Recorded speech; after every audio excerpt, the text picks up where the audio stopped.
On a day which is usually for celebration, it's a very tough day in Texas.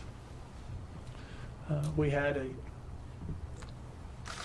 disastrous flash flood that hit somewhere around 4 in the morning. The rain came down 12 inches or more per hour. That river rose 26 feet in 45 minutes. It was a dry bed. It had been dry. There wasn't a lot to absorb it. It went down the rocks, and it was a destructive flood, taking property and, sadly, lives. There have been confirmed deaths. That number changes, and the one thing I've learned in this position over many disasters that Governor Abbott or I have had to cover, the first news is always not the correct news. And you always pray for it being better. But I'm not going to give exact numbers, but we don't have exact numbers, but somewhere between 6 and 10 bodies have been found, some in cars that were washed down upstream that came down into the area. Some are adults, some are children. We have 14 choppers, I said, 12 drones, 9 rescue teams, swimmers in the water, rescuing adults and children out of trees. We have 400 to 500 people on the ground from all of our various units, and Freeman Martin, our director of DPS, can talk about the various units who are there.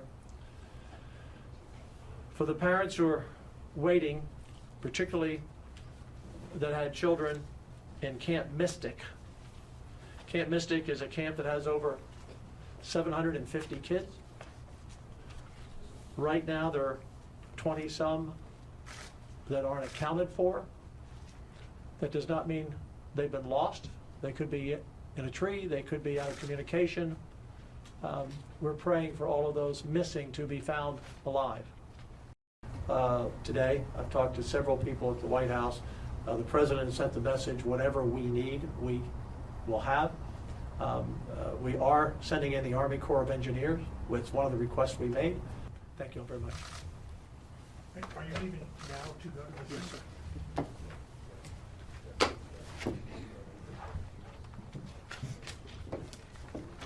We've had some small aircraft working in the areas that they could work in, up and to evacuate some of the camps that are along the river where some of these kids were located. We work closely with our response partners throughout the state. We've been working closely with the local government responders.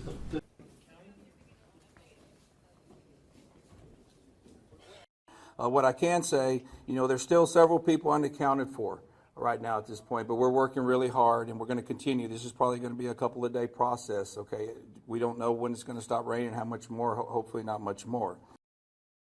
Currently, we have identified 13 fatalities. Okay, well, sorry, we haven't identified, we have located 13.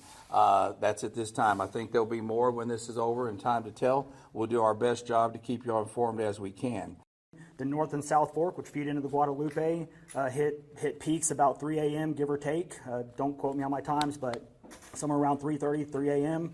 I was on the river trail at that time, and everything was fine. Within an hour to hour and a half to 2 hour period, it was up almost to the bridge. So it rose very quickly, very significantly. We even had crews, out just getting ready for the 4th of July event, and we could not anticipate this. Despite flood warnings, despite everything going on, there were some things that happened very fast. When those two rivers converged, or two forks converged, it created obviously a large flood event. We are currently still actively rescuing, so we are not quite into recovery mode yet. We are still actively trying to find those that are out and those that are needing assistance. The governor says that